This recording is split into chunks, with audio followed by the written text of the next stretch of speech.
চিড়ের এই রেসিপিটা আমরা বাড়িতে কম বেশি সবাই বানিয়ে থাকি আর খেতেও ভীষণ ভালো হয়। ব্রেকফাস্টে কিন্তু বানানোটা একেবারেই সহজ আর খেতে এতটাই ভালো হয়, ছোট থেকে বড় যে কেউ খুবই পছন্দ করে। প্রথমে চিড়েগুলোকে ভালো করে জল দিয়ে ধুয়ে এক সাইডে রেখে দিতে হবে, মানে জলটা ঝরিয়ে রাখতে হবে। এখন কড়াইয়ের মধ্যে অল্প করে দিতে হবে সাদা তেল, তার মধ্যে অল্প করে দিতে হবে গোটা জিরে আর আদা গ্রেট করে দিয়ে হালকা করে ভেজে নিতে হবে।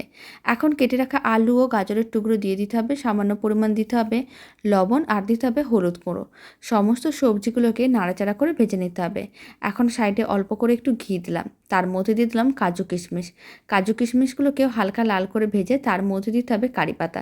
সমস্ত কিছু একসঙ্গে ভালো করে মিশিয়ে বেশ কিছুক্ষণ নাড়াচাড়া করে ভেজে নিতে হবে। তারপরে ধুয়ে রাখা সমস্ত চিড়েগুলো দিয়ে দিতে হবে, কারণ এই সময় চিড়েগুলো কিন্তু বেশ নরম হয়ে যায়। তবে এইভাবে যদি ধুয়ে রাখা হয় তাহলে চিড়েগুলো যেমন নরম হয়, একেবারে শুকনো ঝরঝরেও থাকে। এতে চিড়ের পোলাওটা দেখতেও ভালো লাগবে, খেতেও ভালো লাগবে। সমস্ত চিড়েগুলো দেওয়ার পরে এখন সামান্য পরিমাণ চিনি আর লবণ দিয়েছিলাম, আর দিয়েছিলাম গরম মশলার গুঁড়ো। চিড়ের পোলাও একেবারেই রেডি।